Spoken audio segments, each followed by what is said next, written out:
Olá, seja bem-vinda ao terceiro Congresso Internacional de Tecnologia na Educação. Sou Silvia Cristina Beoso Junqueira de Andrade, coordeno o curso de nutrição e em nome do Unisalesiano de Lins, eu agradeço sua participação neste evento tão relevante na atualidade. O terceiro Congresso Internacional de Tecnologia na Educação propõe reflexões necessárias e fundamentais para uma educação verdadeiramente empoderadora e para quem pretende estar em constante evolução. A palavra é sua, mas a satisfação é nossa. Fique à vontade, Aline. Obrigada mais uma vez pelo convite. É um prazer estar aqui nesse momento, né? Então, como a Silvia falou, meu nome é Aline, eu sou professora do Instituto de Nutrição Josué de Castro, da Universidade Federal do Rio de Janeiro, sou também integrante do GT de Saúde Indígena da Associação Brasileira de Saúde Coletiva, e trabalho, né, sou formada, não só eu sou formada em nutrição, tenho doutorado em epidemia, trabalho em epidemiologia e trabalho nessa temática de saúde indígena há alguns anos. E é um prazer poder participar, né, desse terceiro Congresso Internacional de Tecnologia da Educação. Então, nesse momento agora, né, com vocês, eu vou apresentar um pouco sobre esse tema que, ao mesmo tempo, é um tema tão rico, né, com tantas possibilidades, tantas diversidades, mas tão pouco explorado, especialmente no campo da alimentação e da nutrição. Então, hoje eu vou falar um pouco sobre a questão da alimentação e nutrição de povos indígenas no Brasil. E a primeira coisa, quando a gente fala sobre povos indígenas no Brasil, a gente precisa falar sobre uma nomenclatura que, para algumas pessoas, ainda pode gerar uma confusão. Por que eu estou falando de povos indígenas? Porque eu não estou falando exatamente sobre índio especificamente, né? Então, a gente tem essa confusão um pouco ainda na literatura, nessa nomenclatura que índio traz uma questão histórica aí, muito, muito voltada ainda para aquela questão de Cristóvão Colombo, quando chegou às Américas e confundiu, né, o Brasil com as Índias e tal, e chamou os povos originários que aqui viviam, né, os indígenas que aqui viviam naquela época, como índios, achando, né, que tivesse realmente nessa questão das Índias. E assim ficou esse nome, que é um nome, às vezes, vulgarmente, pode ter sido vulgarmente utilizado ou genericamente utilizado. Apesar de que, desde os anos 70, o movimento indígena já reconhece essa nomenclatura, apesar, né, dessa terminologia mais genérica, né, desse termo índio ser mais genérico, eles reconhecem como sendo um termo ainda que de uma identidade, que une, que articula, que visibiliza, que fortalece. Então, tudo bem a gente usar o termo índio também, mas se utiliza muito mais, quando a gente está nesses debates, nessas reflexões, muito mais o termo indígenas do que índio. Então, assim, isso é só para nortear um pouco vocês, porque que ao longo da minha fala toda eu vou estar falando sobre indígenas, vou estar falando principalmente sobre povos indígenas, e não necessariamente sobre índios, que eu particularmente prefiro essa nomenclatura, né? Então, assim, a gente precisa compreender que cada um desses indígenas, eles têm além de tudo, eles têm um pertencimento a um grupo étnico específico, né? Seja pela autodenominação deles. E eu gosto muito dessa frase de um professor, né, um pesquisador também do UFRJ, o sócio fundador do Instituto Socioambiental, que é o Eduardo Viveiro de Castro, que ele, lá no início dos anos 2000, é claro que ele tem toda uma explicação maior sobre isso, né? Ele tem uma frase que virou muito emblemática, que ele diz que no Brasil todo mundo é índio, exceto quem não é. Muito pela questão mesmo da formação histórica e social do nosso país, né? Então, para a gente, primeira coisa, para a gente falar sobre alimentação e nutrição, a gente também precisa entender de que indígenas que são esses que eu estou falando. E a gente tem aí os dados muito recentes, né, do censo, né, censo demográfico de 2022, dados ainda que são considerados parciais, eles não são ainda os finais, né, publicados no mês passado, sobre os números de indígenas no Brasil. Então, a gente tem um aumento muito grande em relação ao último censo demográfico de 2010, com cerca de 1.693.000 indígenas, de total indígenas do Brasil, ainda que isso represente cerca de 0,8% do total da população. Na região norte, a maior concentração continua sendo lá, né? A gente tem o estado do Amazonas, seguido do estado da Bahia, em termos de maior número de pessoas indígenas. A gente tem, diferente do último censo demográfico, a gente tem um percentual já de indígenas vivendo em centros urbanos bem mais relevante do que vivendo nas áreas, né, aldeadas, e a gente tem, na verdade, cerca de 86,8% dos municípios no Brasil com moradores que se autoclassificam indígenas. Então, a gente tem realmente os indígenas do nosso país estão espalhados literalmente no Brasil inteiro, em diversos municípios. Né? Então, a gente tem aí certas terras indígenas, como a Yanomami, que é a maior terra indígena do Brasil, com um número muito grande, né, de povos indígenas, que equivaleria, por exemplo, ao número de um município tranquilamente. Então, isso tudo é para ilustrar a sociodiversidade que a gente tem. E a gente, quando pensa em povos indígenas, a gente tende até a pensar no nosso imaginário, né, pela questão mesmo da nossa formação sociocultural e histórica, essas casas, como vocês estão vendo aqui no final aqui da imagem, mais à direita, né, que é de uma aldeia Gavião, lá no Pará, que são mais, entre aspas, tradicionais, né, no meio do mato. Então, a gente tende a achar que as aldeias elas têm que ter nesse formato, mas elas podem ter diversos formatos. E todas as fotos que vocês estão vendo são fotos de indígenas, são fotos de aldeias indígenas, então que tem diferentes formatos, diferentes configurações. Então isso é para a gente ir começando a desconstruir um pouco essa imagem do indígena que a gente tem que viver no meio de um mato, que a gente tem que viver, ou então com um cocar na cabeça. É claro que isso é um símbolo cultural importante, mas ele não precisa estar lá, nem isso para ele ser indígena, nem para ele se auto-reconhecer como indígena, nem para ele ter essa noção de pertencimento a esse grupo étnico dele. E a gente, quando a gente pensa o que é ser indígena no Brasil, a gente tem diferentes, né, diferente, na verdade, e tem essa sociodiversidade que eu já comentei, muito grande, com mais de 300 línguas faladas, espalhadas no Brasil inteiro. Então, a gente tem fenotipicamente diversos tipos. A gente não precisa ter aquele índio que a gente lá, naquela que descreveu romantizado, que tem que ter cabelo preto, aquela pele mais queimada, aquele olho mais puxado. Isso não existe. A gente pode ser vários tipos. Na verdade, a gente não pode reconhecer um indígena pela questão fenotípica dele, né, pela questão visual dele. Aqui na imagem, por exemplo, tem fotos de indígenas do país inteiro, inclusive, sim, tem indígenas que estão, né, que estão legislando, que estão lá em Brasília hoje. A gente tem o Ministério dos Povos Originários, a gente tem indígenas, inclusive, que têm cabelos mais claros, peles mais claras no norte do país. Então, assim, a gente tem indígenas honoris causa, a gente tem indígenas médicos, como tem a foto aqui, a gente tem espalhado no Brasil inteiro. Então, o que vai diferenciar deles serem não é o visual, é claro que a noção mesmo de pertencimento étnico deles. Então, isso é uma das coisas mais importantes quando a gente pensa em povos indígenas no Brasil.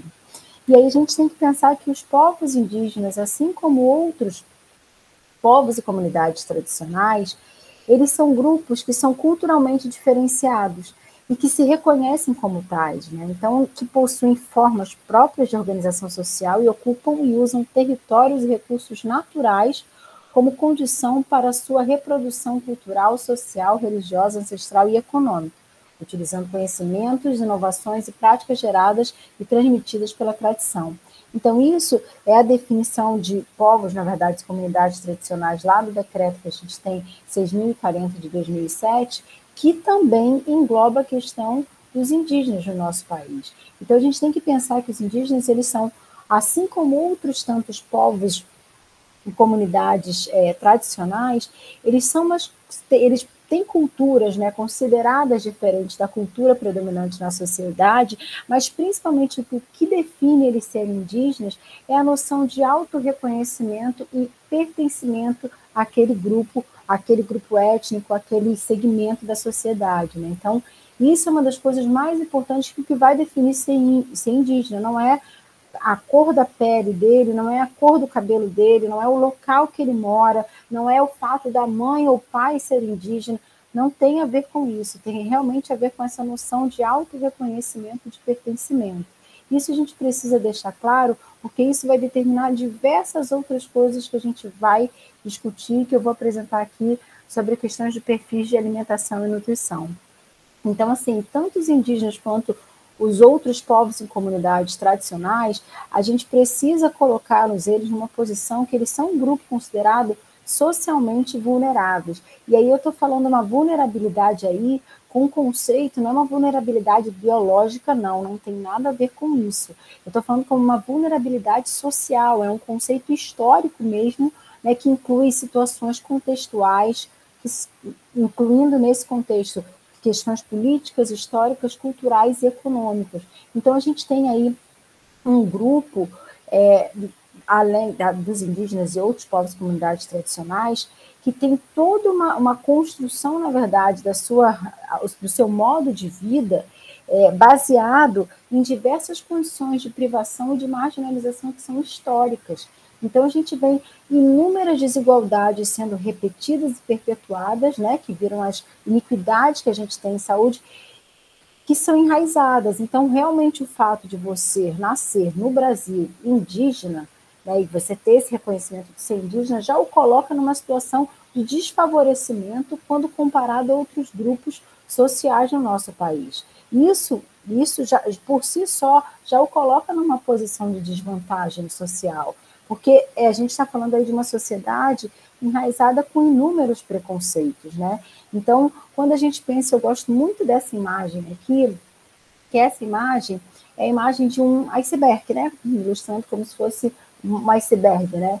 E aí a gente tem um iceberg lá, que é essa ponta lá em cima, né? Com essa cor um pouco meio lilás e tal, que são as iniquidades, as inúmeras desigualdades que a gente tem em saúde, alimentação e nutrição de povos indígenas. A gente vê essa pontinha, o que está por trás disso, historicamente por trás disso, são inúmeras injustiças sociais repetidamente, são impactos ambientais históricos que foram impactando no modo de vida deles, no estilo de vida deles, são invasões e apropriações indevidas, por exemplo, de terra, que é uma das questões de pertencimento mais importantes que tem entre os povos indígenas. A gente está falando de situações inúmeras de racismo, genocídios, preconceitos, que impactam, né, na maneira de viver desses povos indígenas. A gente está falando de um processo de inúmeras negligências mesmo, não só do Estado, quanto da sociedade, sucessivas crises econômicas, que é claro que vai impactar no grupo socialmente mais vulnerável da nossa sociedade. Então, a gente está falando de um conjunto de situações que precisam ser levadas em consideração quando a gente pensa no perfil de saúde e de alimentação dos povos indígenas até aqui.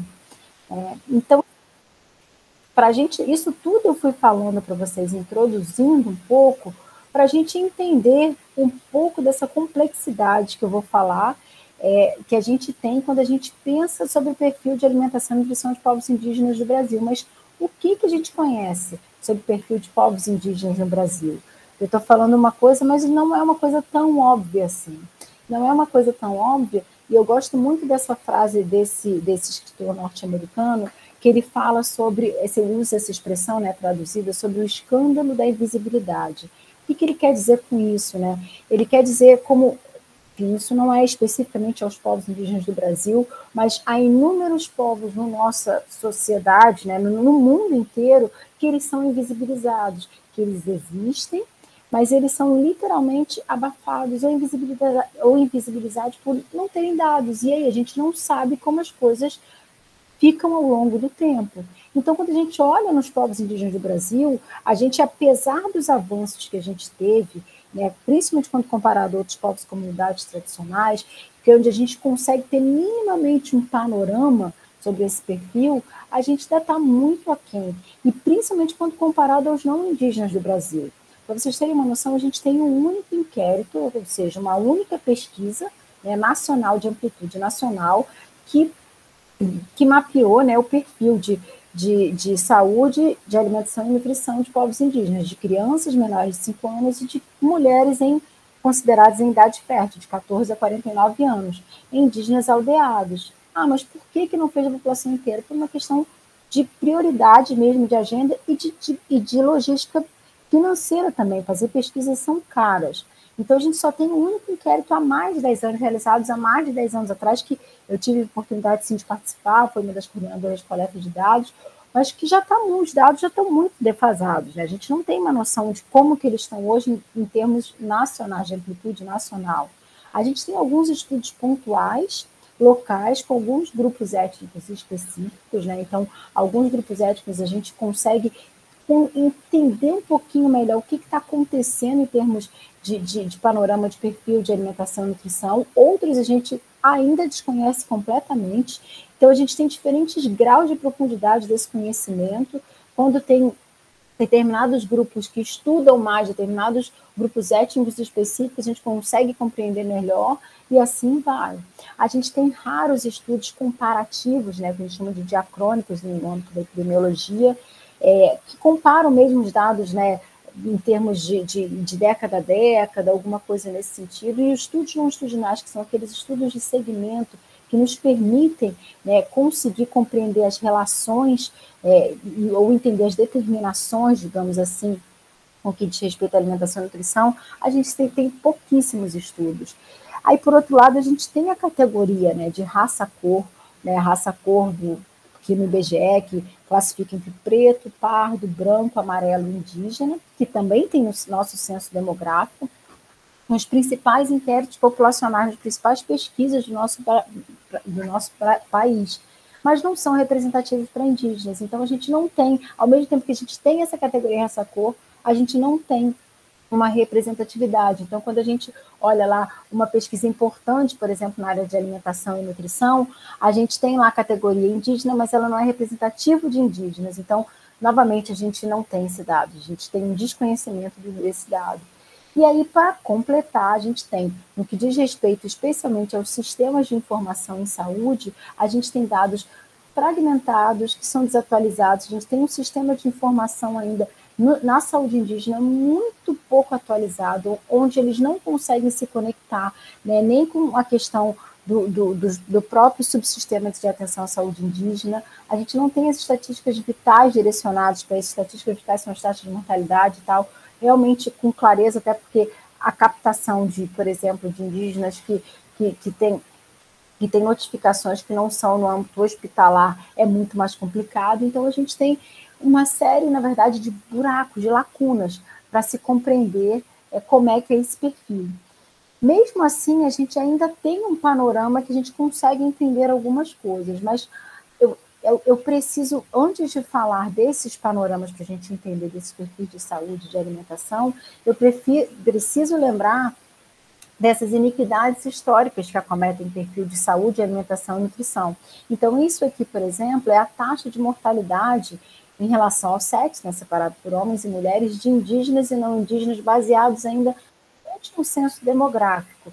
Então, quando a gente olha essa linha mais clara, né, cinza mais claro com bolinha, que é uma cinza, a gente vê a taxa de mortalidade de não indígenas e o tracejado mais escuro, preto, triangular, são de indígenas. O que isso quer dizer? Que independente da faixa etária, a gente tem uma população, um segmento da nossa sociedade que morre muito mais que os não indígenas. Então, a partir daí, a gente já começa a ver um cenário aí do que nos espera no que diz respeito a alimentação e nutrição.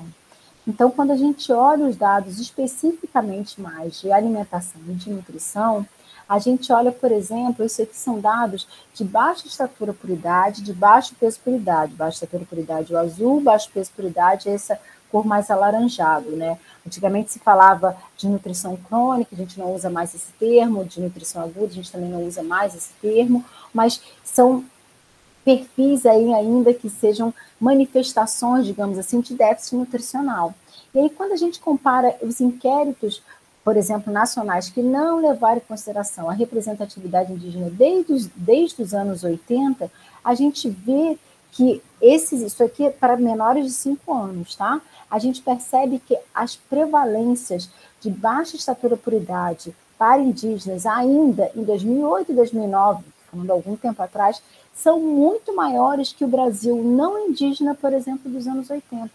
E aí a gente percebe aqui, numa escala bem decrescente, né, de diminuição da desnutrição infantil no nosso país, como vários autores já documentaram, e no Brasil indígena a gente vê as proporções muito maiores, cerca às vezes de 4 vezes maiores. Então, assim, a gente está falando de um subgrupo no nosso país que não é representado pelos outros inquéritos populacionais e que tem prevalências de desnutrição de baixa estatura por idade, de baixo peso por idade muito grande.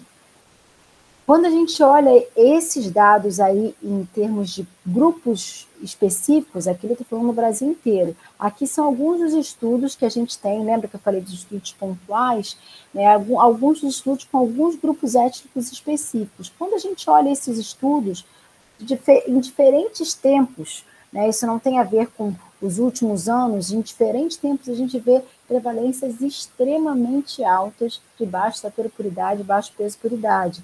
Então, assim, não é raro encontrar grupos étnicos onde você tem mais da metade das crianças com algum tipo de desnutrição. Então, isso é uma das coisas também que é muito chocante quando a gente compara, principalmente, aos dados que a gente tem no Brasil não indígena. E aí, novamente, eu não estou falando de estudos que são dos anos 90, eu estou falando de estudos que são muito recentes ainda. Esses dados, na verdade, quando a gente olha ao mesmo tempo para essas crianças, de diferentes aí, de crianças não necessariamente menores de 5 anos ou de 5 a 10 anos, a gente começa a ver também sinais de excesso de peso começando a aparecer. Ainda de uma maneira um pouco mais discreta quando comparado aos não indígenas, mas prevalências já bastante significativas no que diz respeito a sobrepeso e obesidade. Então, a gente começa a observar que é o outro lado, né, e isso é já também bastante documentado, a gente tem um outro lado da desnutrição, as diversas formas, como a gente fala, de má nutrição que coexistem. A gente consegue já perceber claramente a coexistência de uma baixa estatura, de um baixo peso de nutrição com excessos de peso, né? Então, são as diversas formas de má nutrição coexistindo. Entre os adultos, esse cenário, a gente não tem um cenário de desnutrição mais documentado, mas a gente tem um cenário aí de excesso de peso muito grande. E aí, principalmente, né, sobrepeso e obesidade em prevalências que são muito maiores que o não indígenas. Então, esse aqui que está circulado são os dados, por exemplo, de um dos últimos inquéritos populacionais que a gente tem, que é a Pesquisa Nacional de Saúde, separado por sexo, né, para o Brasil, e aí, claro, que não considerou o segmento indígena da nossa sociedade. A gente vê prevalências bastante elevadas aí de excesso de peso. Mais da metade da população, foi documentado isso aí, que está com excesso de peso. Só quando a gente olha outros grupos indígenas, como os próprios Aruac, Chavante, o Xicrim, eles têm prevalências muito maiores, isso em outros anos, né, anos anteriores, prevalências muito maiores de sobrepeso e de obesidade, independente do sexo. Então, a gente vê que essas formas de má nutrição, elas coexistem também entre adultos, isso não é só nem entre crianças indígenas. E é claro que o combo disso, né, o combo de excesso de peso, vem com a emergência de todas as outras doenças crônicas possíveis. A gente tem uma emergência de hipertensão arterial sistêmica, de diabetes mellitus, a gente tem uma mudança no estilo de vida, sim, a questão da inatividade física, ou do sedentarismo cada vez maior, mudanças mesmo do estilo de vida, a gente tem prevalências que antes, quando a gente pensa na própria hipertensão arterial, que era praticamente inexistente, né, em povos indígenas, a gente já começa a ver alguns grupos especificamente com uma prevalência extremamente elevada, por exemplo, de hipertensão e de diabetes. Então, esse cenário todo, ao mesmo tempo, coexistindo com aquele que eu mostrei de desnutrição infantil. E aí, e os adolescentes? Adolescentes muito, entre aspas, né, que é uma categoria que a gente, entre o não indígena, utiliza muito, né, que é especialmente na faixa etária entre 10 a 18 ou a 20 anos, a depender do seu referencial, tem essa categoria aí de adolescentes indígenas que é muito, muito menos documentada ainda. E aí fica literalmente, às vezes, perdido em termos de documentação na literatura, porque a gente, às vezes, não consegue. A gente começa a aprofundar em crianças ou começa a aprofundar a discussão de adultos e aí fica esses jovens, vamos dizer assim, às vezes, sem um estudo muito específico. Então, a gente tem, porque os pouquíssimos estudos que a gente tem nesse sentido, eles já apontam para a questão do excesso de peso. E aí não era de se esperar diferente, né? Porque se a gente tem um processo aí de desnutrição infantil muito grande, a tendência é que esses adolescentes, o impacto disso já começa na adolescência, para ver o que a gente já tem na vida adulta, que é esse combo de doenças crônicas que a gente já está vendo documentado, né, na literatura. E aí, num cenário que é aparentemente paradoxal, mas não é, porque tem tudo a ver, né, com todo esse combo que a gente vem discutindo de má nutrição, né, corroborando para esse perfil de má nutrição, a gente tem um cenário de anemia. E aí uma anemia, novamente, muito mais elevada quanto a documentada para os não indígenas. Então, não raro a gente encontra não só mais da metade da população, seja de criança ou seja de mulheres em idade fértil com anemia, se vocês estão vendo aí na tela, né, as prevalências extremamente altas, quanto em algumas categorias de idade, a gente tem mais de 80%, por exemplo, como acontece entre os Guarani, do litoral sul-sudeste e os Chavantes, especificamente de Pimentel Barbosa, a gente tem mais de 80% das crianças menores de 2 anos com anemia. Então, uma prevalência extremamente alta. A gente está falando de quase a totalidade da população. E os outros estudos, outros grupos também com prevalências extremamente altas. E vocês vejam que isso independe do sexo, independe também da faixa etária. E aí, como é que fica tudo isso, né, que eu estou mostrando desses perfis nutricionais, como é que esse cenário alimentar, né, desses povos indígenas, que mudanças são essas que estão acontecendo, né? A gente tem, especialmente no que diz respeito à questão de quantificação da alimentação, muita dificuldade, né? Quando a gente pensa em quantificar, sintetizar ou qualificar, né, esse quadro da alimentação indígena no país, é uma coisa muito difícil. É muito difícil, porque já tem uma dificuldade metodológica no que diz respeito a quantificar e a qualificar, né, essa parte da alimentação. E aí, quando a gente pensa nessa sociodiversidade, fica mais difícil ainda. Imagina pensar num instrumento que dê conta de todos os povos indígenas do país, não dá.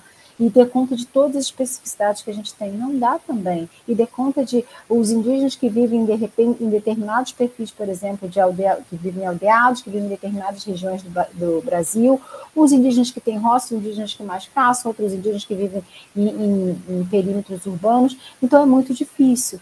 Então, isso é uma limitação que é metodológica e acaba nos impedindo e acaba tendo uma ausência muito grande de estudos relacionados a essa parte mais de quantificação. Mas a gente tem vários estudos voltados muito mais para a parte mais qualitativa, né?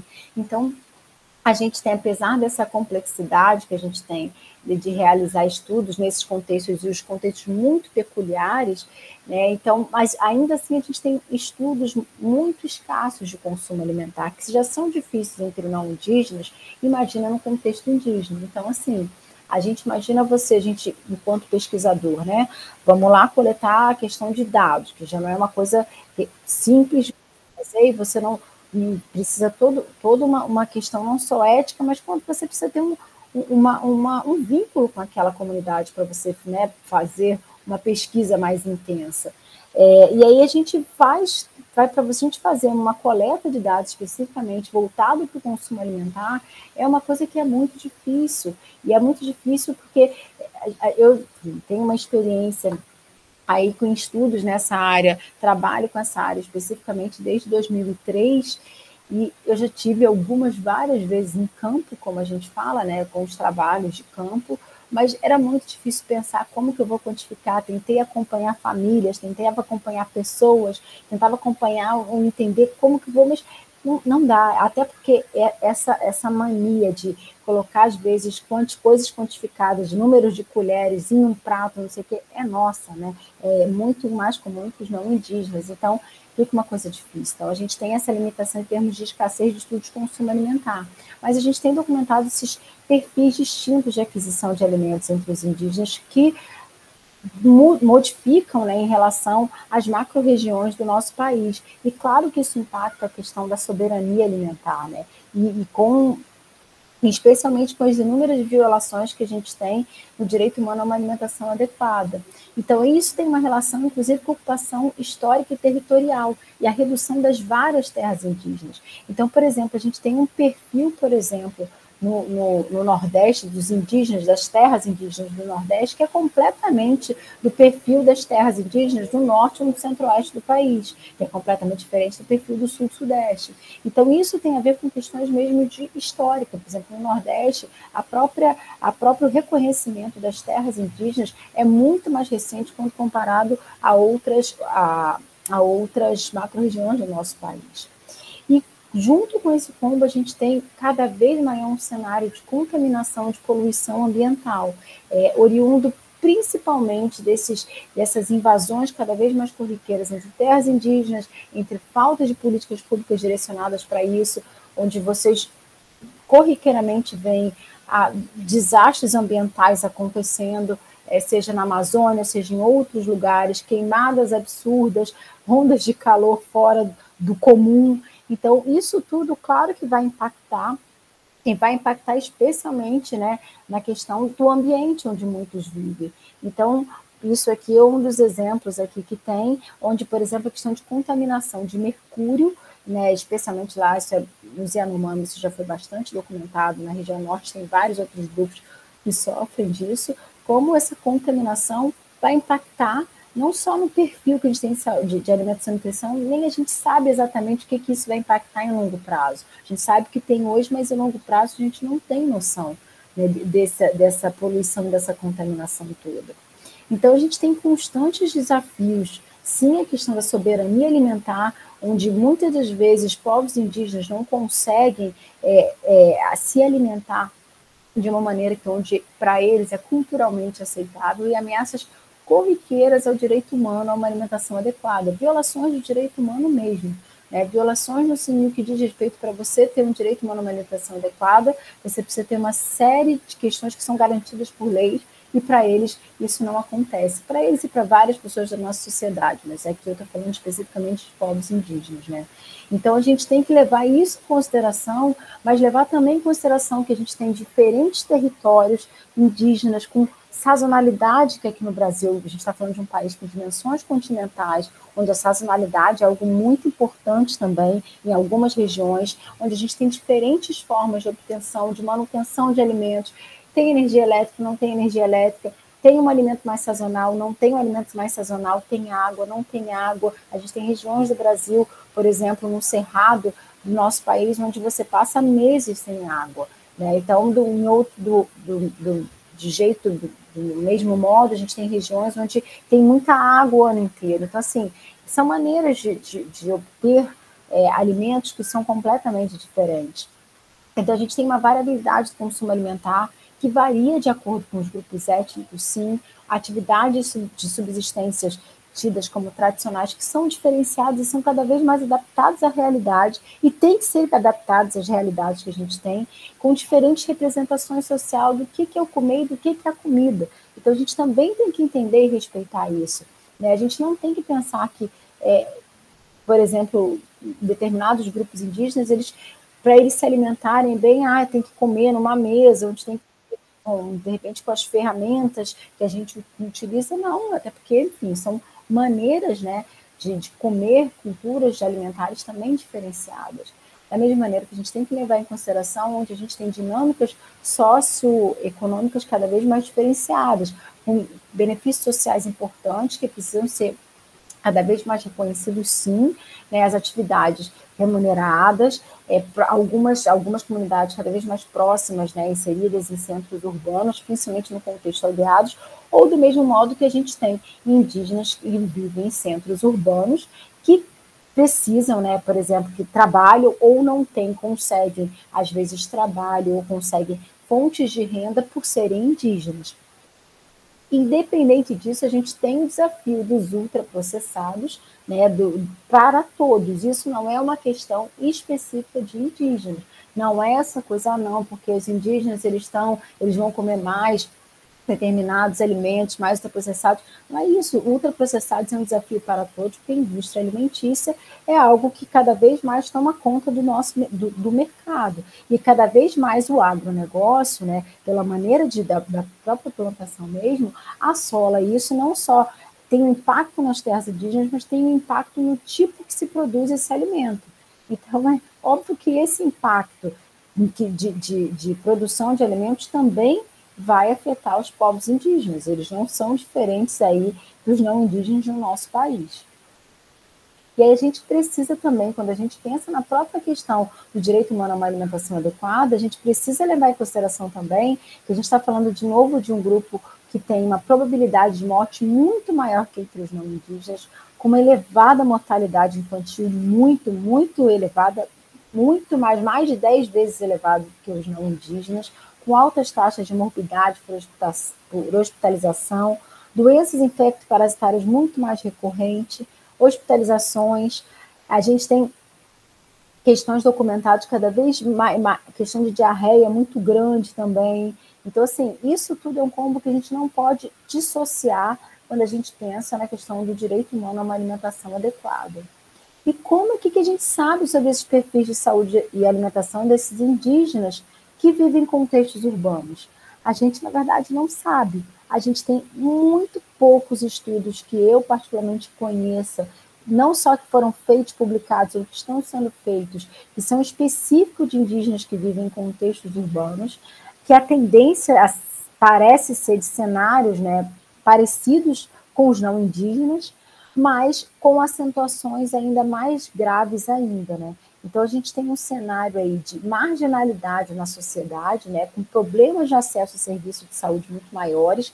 Às vezes, tem a questão do indígena e aí não consegue acessar determinados equipamentos públicos ou determinados serviços de saúde, porque deveria ser específico, e aí dificuldade na inserção na sociedade, e dificuldades de ter moradias precárias, já fazendo o combo que a gente vive numa sociedade capitalista e que precisa, sim, de renda, e aí como que a gente garante uma boa alimentação nesse contexto todo?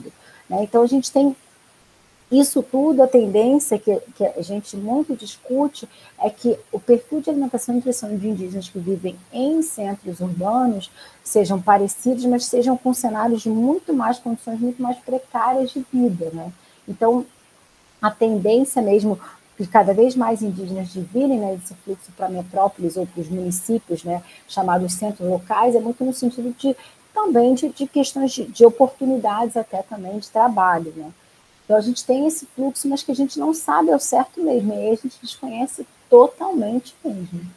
E sobre a questão da insegurança alimentar, o que a gente não tem uma escala brasileira, né, de segurança alimentar para povos indígenas. A gente tem alguns ensaios, alguns autores que tentaram aplicar ou escalas adaptadas ou fizeram escalas adaptadas para isso, mas que a gente entende que essa escala, né, que a gente tem, que a gente consegue falar com toda a segurança que no Brasil 33 bilhões de pessoas passam fome, a gente não consegue utilizar esse mesmo instrumento para os povos indígenas. Mas a gente tem indícios de que a insegurança alimentar esteja em situações muito mais graves, né, quando comparado aos não indígenas. Sem contar que a gente tem a questão, né, das várias facetas, né, da fome mesmo, de sentir falta de alimento e os diversos cenários de insegurança alimentar, que a gente não necessariamente vai precisar de um questionário para aferir, né, para se chegar em condições de insegurança alimentar, com todo esse cenário que eu já mostrei de desigualdades e iniquidades em saúde que tem.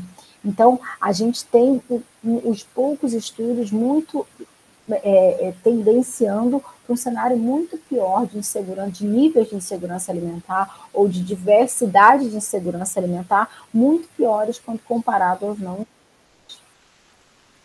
E a gente segue, né? O desafio segue. A gente tem essa acentuação dessas diversas formas da insegurança alimentar durante nesse período de pós-pandemia, impactos esses que a gente ainda está tentando compreender em alguns cenários, né? Se a gente não compreende entre os não indígenas, o que dirá entre os indígenas, né? A gente teve um fechamento de órgãos e de conselhos que são foram fundamentais para o combate à fome e pobreza. Teve uma retomada desses órgãos, desses conselhos, a partir agora do início de 2023, mas isso impactou diretamente nas políticas públicas direcionadas para isso, especialmente aos povos indígenas, porque a gente teve um período muito grande de retrocesso de políticas públicas com violações diretas, né, aos povos indígenas, especialmente nos últimos 6 anos. Então, a gente tem esse cenário ainda de tentativa de, nem é de reconstrução, acho que ainda a gente está no momento sim de reconstrução, mas de tentar entender ainda os impactos de muitas das coisas que aconteceram, e que a pandemia foi só uma delas, né? Então, todo esse cenário de mudanças socioeconômicas que se teve, de todas as crises sanitárias e econômicas instaladas, com os impactos ambientais e climáticos, que com a ausência de políticas direcionadas para esse fim, tem um impacto muito maior, provavelmente, em povos indígenas, né? Quando a gente vê, por exemplo, essas questões voltadas até para o próprio desmatamento e tal na Amazônia, que é uma das coisas mais noticiadas aí na mídia, a gente vê situações alarmantes, um impacto muito maior entre os povos indígenas. A crise, né, humanitária que se instalou entre os Yanomami, que veio à tona no início de 2023, isso já estava sendo sinalizada há pelo menos 2 anos atrás, onde a situação dos Yanomami estava ficando cada vez mais agravada, principalmente pela ausência de políticas públicas promotoras para esse fim, ou então ambientais naquele local onde você tinha cada vez mais invasões de grileiros, cada vez mais uma invasão de terras indígenas. Então, isso já tinha sido tudo documentado que esse cenário ia ficar, e não foi diferente. Quando a gente não tem, né, um direcionamento de políticas públicas para isso, órgãos públicos, o caos vai se instalar. E aí veio à tona o que causou grande impacto na mídia, que bom por um lado, né, mas, enfim, precisou chegar a esse cenário, algo que a gente já vinha batendo na tecla que provavelmente isso iria acontecer. Então, com todos esses cenários de restrições ambientais, a tendência é ter esse aumento de pobreza e o acirramento de conflitos, principalmente territoriais, porque se não se tinha uma ausência real, se tinha, na verdade, uma ausência real da garantia dos direitos territoriais dos povos indígenas, e a relação de povos indígenas com terra é essencial. A gente tem uma mudança um pouco de cenário mais recente, né, especialmente esse ano, mas a gente tem ainda andando a passos muito curtos, né? Então, quando a gente pensa, eu gosto muito dessa imagem, que é uma imagem que a psicologia utiliza muito, a psiquiatria também utiliza muito, que tem a ver, né, com as várias maneiras de olhar, né, às vezes, determinada imagem, né, uma imagem você pode olhar por vários ângulos, e aí eu acho que é um pouco nesse sentido, que o olhar, né, para o perfil de saúde, alimentação e nutrição de povos indígenas, ele deve ser atrelado e refletido como resultado de uma determinação ampla, ambiental, histórica e social, e que não pode ser reduzida a comportamentos individuais e culpabilizadores. A gente tende a fazer uma culpabilização do indivíduo muito grande, especialmente no que diz respeito aos indígenas. A tendência de se falar porque não tem higiene, porque não cuida, porque não sei o quê, a tendência de culpabilizar muito grande, e isso não pode ser levado em consideração de jeito nenhum. Esse comportamento ele não é nem individualizado e nem culpabilizador assim. São dinâmicas social e historicamente construídas que vão impactar na saúde. E tem uma dimensão muito mais ampla, tem uma dimensão histórica e social mesmo, né? E mais do que isso, a gente precisa, né, da importância da participação social, especialmente dos indígenas, e a inclusão de indígenas nesse debate, né, e em pesquisas também. Eu estou aqui nessa posição de fala, mas poderia ser um colega aqui indígena também. E isso precisa vir, isso, acho que essa discussão tem trazido cada vez mais, eu acho que eles precisam ocupar os espaços deles, e eu sei que vai ser um processo, e é um processo ainda mais lento, mas esses espaços pertencem e devem pertencer também a eles. E eu tenho ouvido muito uma frase recentemente, em vários espaços de discussões, onde né, muitos indígenas às vezes estão participando, ou de debate, enfim, que eu não sei exatamente quem é o autor principal dessa fala, mas que para mim faz muito sentido, especialmente nesse momento político, social que a gente vive no Brasil, que diz que diz exatamente assim, nada sobre eles sem eles. Então a gente não dá para a gente falar sobre povos indígenas sem eles, sem estar com eles, né, sem falar né, direcionando eles mais distantes. Muito pelo contrário, a gente tem que fazer um movimento de inclusão nesse processo, que eu acho que esse é o movimento, especialmente aí da nutrição, que também precisa fazer isso. E aí, apesar, para finalizar, né, essa minha fala aqui, apesar de a gente ter novos áreas, né, políticos que acenam para um futuro promissor, a gente precisa reconhecer constantemente as desigualdades como inaceitáveis para esses povos. Isso é um dos passos essenciais para a gente, para reverter todas as iniquidades em alimentação e nutrição e todos esses indicadores desfavoráveis que eu mostrei aqui ao longo dessa fala. Eu agradeço mais uma vez a oportunidade de estar aqui com vocês e me coloco à disposição para outras perguntas ou para dúvidas também posterior. Obrigada. Nossa, fiquei encantada. Eu já tive a oportunidade de passar 10 dias em uma aldeia, né? Conheci os Bororos, e depois eu fiquei mais tempo numa aldeia Chavante, né? Então, quando você fala tudo isso, nossa, minha cabeça foi lá longe, né? Pensando em tudo isso, que às vezes eu sentava, ficava olhando e falava, gente, o que a gente pode fazer, né? Dentro da, assim, a gente não pode chegar e colocar o que a gente faz aqui, mas a gente tem que entender como que eu posso ajudá-lo no meio deles, né? Claro. Porque é toda uma sistemática diferente. Sim. E quando você visualiza, né, que você teve essa oportunidade de literalmente visualizar, é diferente, e às vezes é muito mais impactante, né? Porque quem vai e convive tem uma experiência diferente, né? Quando começam, né, os falatórios, opa, será que você conhece e vive aquela realidade, né? Como que é, né? Por exemplo, uma coisa simples, tomar banho no rio, é um hábito deles, né? Agora, você chega lá, o rio contaminado, né? Então, assim, essas situações que deixam a gente muito triste, né? Sim. O que nós estamos fazendo? E são políticas públicas, né? Infelizmente, a gente tem que... Mas né? E a pobreza, os ultraprocessados, nossa... Problema de todos, é isso. A gente tende a achar que é só dele, não é problema de todos, é nosso também. É problema de todo mundo, né? É isso. Só que ali eles mudaram drasticamente de uma maneira, né? E a obesidade e tudo mais é, assim, alarmante, né? Sim. E eu vejo que tem um descaso, assim, eu senti que tem um pouquinho, né? Assim, mesmo tendo posto de saúde, não é aquela doação para se fazer. É diferente. É complicado. E tem lugares que são muito mais difíceis, assim, o acesso é bem complicado. Mas é uma realidade que a gente também tem que erguer essa bandeira, né? E não só lá, como outras também que a gente vive, né? São várias lutas, não tem como. Então, Aline, muito obrigada pela sua participação, né? Tenho certeza que esse momento será de grande valia aos participantes, né, para reflexão, e também vai agregar, né, nas vidas pessoais e profissionais, né?